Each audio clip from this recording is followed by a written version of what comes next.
सावन माह के शुक्ल पक्ष की तृतीया तिथि को हरियाली तीज मनाई जाती है। ये तिथि सुहागिन महिलाओं के लिए बेहद ख़ास होती है। सावन माह के शुक्ल पक्ष की तृतीया तिथि को हरियाली तीज मनाई जाती है। ये तिथि सुहागिन महिलाओं के लिए बेहद ख़ास होती है। इस दिन व्रत रखने का भी विधान है। मान्यता है कि वैवाहिक जीवन में खुशहाली के लिए ये उपवास किया जाता है। इस साल हरियाली तीज का व्रत 7 अगस्त 2024 को रखा जा रहा है। इस तिथि की शुरुआत 6 अगस्त 2024 शाम 7:42 पर हो रही है। इसका समापन 7 अगस्त 2024 को रात्रि 10 बजे होगा।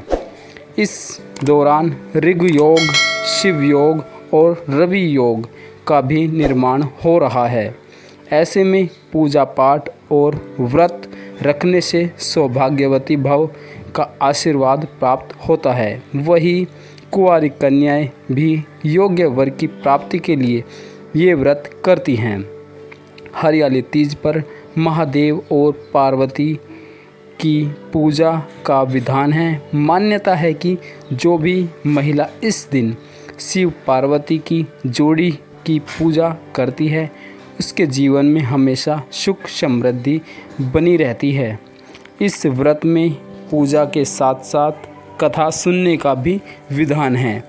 कहा जाता है कि हरियाली तीज का व्रत कथा के बिना अधूरा होता है। ऐसे में आइए कथा के बारे में विस्तार से जान लेते हैं। हरियाली तीज व्रत कथा। हिंदू धर्म में हरियाली तीज के व्रत को अधिक महत्वपूर्ण माना जाता है। इस दिन व्रत रखने से जीवन में खुशियाँ बनी रहती हैं। इस उपवास की पूजा में हमेशा व्रत कथा सुननी चाहिए। हरियाली तीज व्रत की कथा को लेकर ऐसा कहा जाता है कि एक बार महादेव देवी पार्वती को अपने पूर्व जन्म की याद दिलाते हैं। उन्हें कहते हैं कि हे पार्वती, तुमने मुझे पति के रूप में पाने के लिए कई वर्षों तक कठोर तप किया।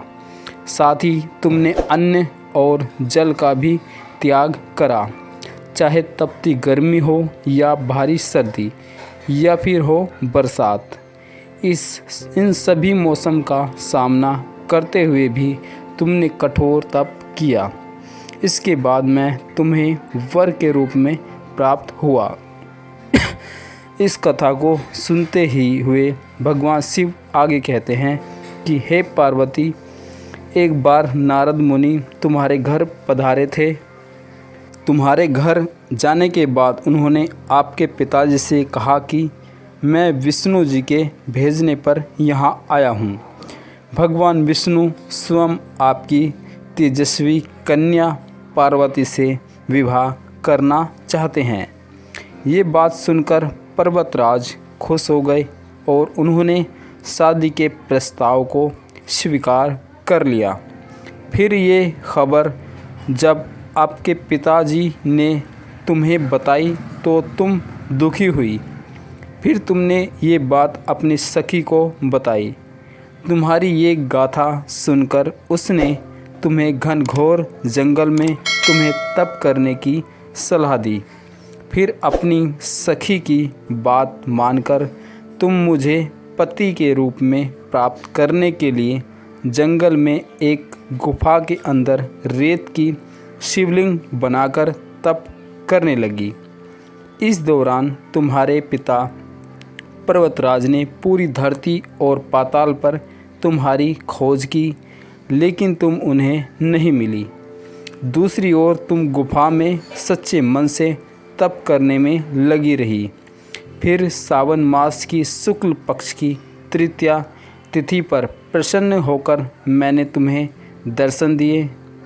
तुम्हें दर्शन देने के बाद तुम्हारी मनोकामना को पूरा करने का वचन देते हुए तुम्हें पत्नी के रूप में स्वीकार कर लिया।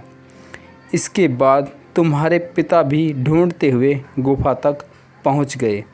आपने अपने पिताजी से कहा कि मैं आपके साथ तभी चलूँगी जब आप मेरा विवाह शिव के साथ करवाएंगे। तुम्हारी कठोर तपस्या और हठ के आगे पिताजी की एक न चली।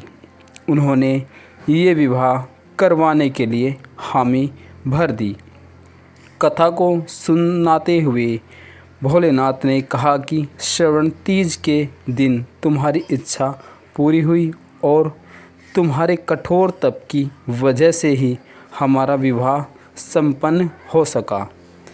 तभी से ऐसा मान्यता है कि जो भी महिला श्रवणी तीज पर व्रत रखती है उसके वैवाहिक जीवन के सारे संकट दूर हो जाते हैं, साथ ही सभी मनोकामनाएं भी पूर्ण हो जाती हैं। आपको हमारी वीडियो कैसी लगी एक बार कमेंट में ज़रूर बताएं। मिलते हैं अगले वीडियो के साथ में, बने रहिए।